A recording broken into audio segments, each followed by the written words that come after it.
ಏನಂದ್ರೆ ಕೋಳಿವಾಡು ಕೆ.ಟಿ. ರಾಮಸ್ವಾಮಿ ಅವರು ಎಲ್ಲರೂ ಒಂದು ಯಾವಾಗ ಟ್ರಾವೆಲ್ ಮಾಡಿ 2021, 22, 23 ವರದಿ ತಯಾರು ಮಾಡಿದ್ರು. ಒಂದು ನಿಮಿಷ ನನಗೆ ಗೊತ್ತಿದೆ, ಯಾಕಂದ್ರೆ ರಾಮಸ್ವಾಮಿ ವರದಿ ಬಂದಿದ್ದು ಅವಾಗಲ್ಲ ಬಿಡಿ,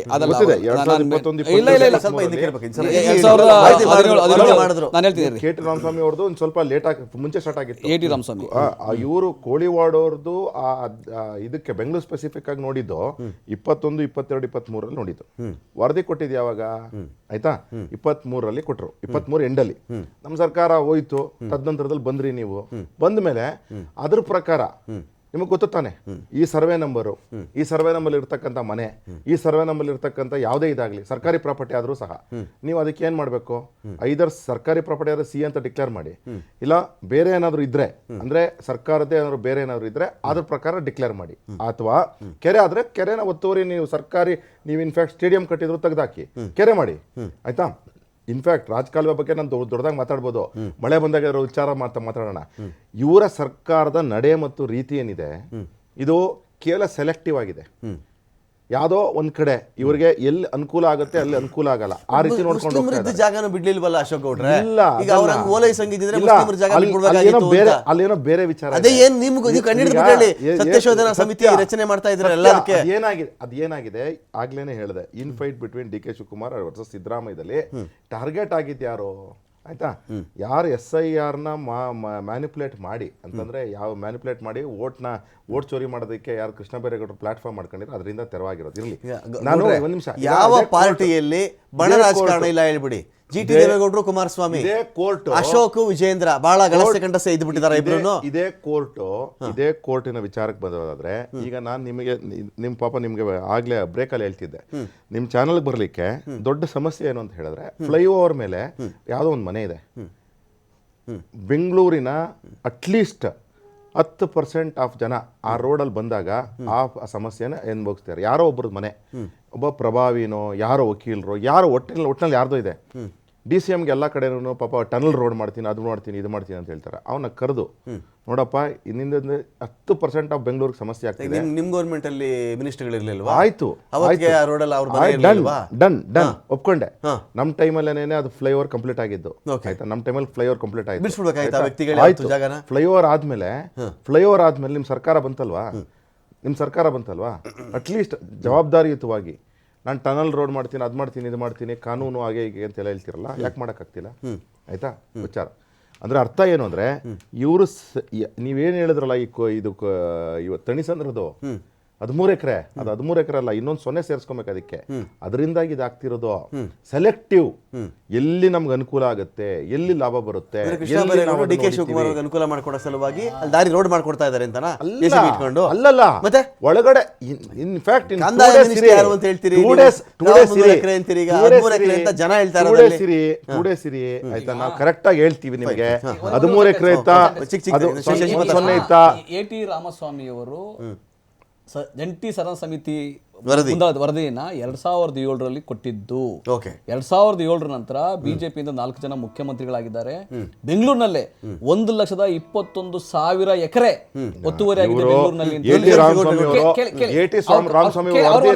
ಮುಖ್ಯಮಂತ್ರಿ ಆಗಿದ್ದಾರೆ.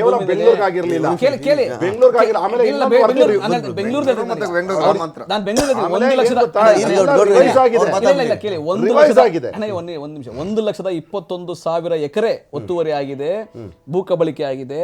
ಅದು ಅಧಿಕಾರಿಗಳಿಂದ, ರಾಜಕಾರಣಿಗಳಿಂದ, ಭೂಗಳ್ಳರಿಂದ, ರಿಯಲ್ ಎಸ್ಟೇಟ್ ಜನಗಳಿಂದ ಈ ತರ ಒತ್ತುವರಿ ಆಗಿದೆ. ನೀವು ಅದನ್ನ ವಶಪಡಿಸಿ ವಾಪಸ್ ತಗೋಬೇಕು ಅಂತೇಳಿ ಅವತ್ತಿನ ಬೆಲೆ 2007ರ ಬೆಲೆ 40,000 ಕೋಟಿ ರೂಪಾಯಿ, ಇವತ್ತದು 40 ಲಕ್ಷ ಕೋಟಿ ರೂಪಾಯಿ ಮೇಲೆ ಆಗ್ತದೆ. ಅಂತ ಪಟ್ಟಿನ ಒತ್ತುವರಿ ಆಗಿದೆ. 4 ಜನ ಬಿಜೆಪಿ ಮುಖ್ಯಮಂತ್ರಿ ಆಗಿದ್ದಾರೆ. ನಮ್ಮ ಮೇಲೆ ಆರೋಪ ಮಾಡೋದಲ್ಲ, ನಮ್ಮ ಸರ್ಕಾರ ಬಂದ ಮೇಲೆ 2013ರಿಂದ 2018ರವರೆಗೂ ಕೂಡ, ಈಗ 2023ರಿಂದ ಕಂಟಿನ್ಯೂಸ್ ಆಗಿ ಎಲ್ಲಾ ಜಿಲ್ಲಾಧಿಕಾರಿಗಳು ಯಾರೇ ಬಂದ್ರು ಕೂಡ ಸರ್ಕಾರಿ ಜಾಗಗಳನ್ನ ವಶಪಡಿಸ್ಕೋಬೇಕು, ವಾಪಸ್ಸು ಅವ್ರು ತೆರವುಗೊಳಿಸಲೇಬೇಕು ಅಂತ ಹೇಳಿ ನಿರ್ದೇಶನ ಕೊಟ್ಟಿರೋದ್ರಿಂದ, ಈಗ ಮೊನ್ನೆ ಕಾಡುಗೋಡಿನಲ್ಲಿ ಆಗಿರೋ 120 ಎಕರೆನೂ ಹಂಗೇನೆ, ಯಶವಂತಪುರದಲ್ಲಿ ಆಗಿದ್ದು ಅಷ್ಟೇನೆ, ವರ್ತೂರಲ್ಲಿ ವಶಪಡಿಸ್ಕೊಂಡಿದ್ದು ಅಷ್ಟೇನೆ, ಇವಾಗ ಮಾಡ್ತಾ ಇರೋದು ಅಷ್ಟೇನೆ. ಸರ್ಕಾರಿ ಜಾಗಗಳನ್ನ ವಾಪಸ್ ವಶಪಡಿಸ್ಕೋಬೇಕು.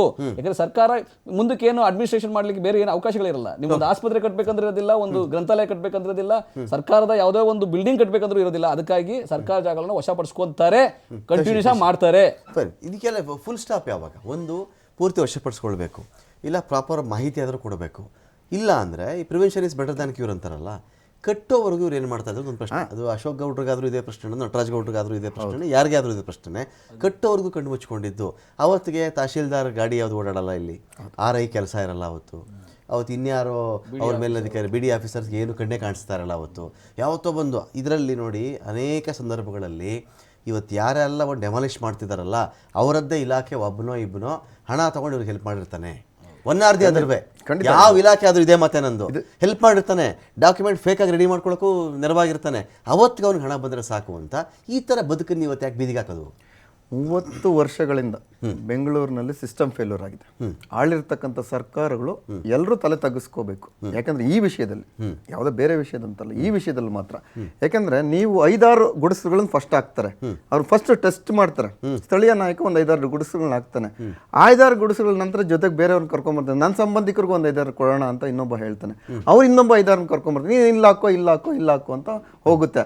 ಅದು 5-6 ಹೋಗಿ 500 ಆಗುತ್ತೆ, 200 ಆಗುತ್ತೆ, 300 ಆಗುತ್ತೆ. ಅದನ್ನು ನೋಡ್ಕೊಬೇಕಾಗಿರೋ ಜವಾಬ್ದಾರಿ ಸಂಬಳ ತೆಗೆದುಕೊಳ್ಳುವುದು ಅಧಿಕಾರಿದಾಗಬೇಕು. ಆ ಅಧಿಕಾರಿಗಳು ಕೆಲಸ ಮಾಡಿದ್ರೆ ಈ ರೀತಿ ಆಗೋದಿಲ್ಲ. ಪ್ರತಿಯೊಬ್ಬರು ಸಹ ಇವತ್ತು ನಾನು ಒಂದು ಬೋರ್ ಹಾಕೋದಕ್ಕೆ ಹೊಡ್ತೀನಿ. ಎಲ್ಲಿ ನಂದೊಂದು ಸೈಟ್ ಇದೆ ಬೆಂಗಳೂರಿನಲ್ಲಿ. ನಾನು ಬೋರ್ ಹಾಕೋದು ಇನ್ನು ಬೋರ್ ಮಿಷಿನ್ ಬಂದ ತಕ್ಷಣ ಒಂದು ಜಿಯೋಲಜಿಕಲ್ ಓಡ್ ಬರ್ತಾನೆ. ಸರ್ ಇಲ್ಲಿ ಬೋರ್ ಹಾಕಂಗಿಲ್ಲ, ನಿಮ್ಗೆ ಪರ್ಮಿಷನ್ ತಗೊಂಡಿಲ್ಲ, ನೀವು ಪರ್ಮಿಷನ್ ತಗೊಂಡು ಬೋರ್ ಹಾಕ್ಬೇಕು ಅಂತ. ಅಷ್ಟು ಸಿಸ್ಟಮ್ಯಾಟಿಕ್ ಆಗಿ ನಮ್ಗೆ ಹೇಳ್ತಾರೆ. ಅಲ್ಲಿ ಮನೆ ಕಟ್ಟಬೇಕಾದ್ರೆ ಅವ್ರು ಹೇಳೋದಿಲ್ವಾ? ಅಲ್ಲಿ ಲಂಚದ ವಾಸನೆ ಬರುತ್ತೆ. ಆ ಲಂಚದ ವಾಸನೆ ಎಷ್ಟು ಇರುತ್ತೆ, ಆ ಲಂಚ ತಗೊಂಡೇ ಈ ರೀತಿ ಕೆಲಸಗಳು ಮಾಡ್ತವೆ. ಸ್ಥಳೀಯ ಪ್ರಭಾವಿ ನಾಯಕರುಗಳು ಇದ್ರ ಇನ್ವಾಲ್ವ್ಮೆಂಟ್ ಇದೆ. ಮತ್ತೆ ಇನ್ನೊಂದೇನಂದ್ರೆ ಇವು ನಕಲಿ ಮತದಾರರ ಕೇಂದ್ರಗಳು. ಎಲ್ಲಾ ಶಾಸಕರು ಇರ್ರೆಸ್ಪೆಕ್ಟಿವ್ ಆಫ್ ದಿ ಪಾರ್ಟೀಸ್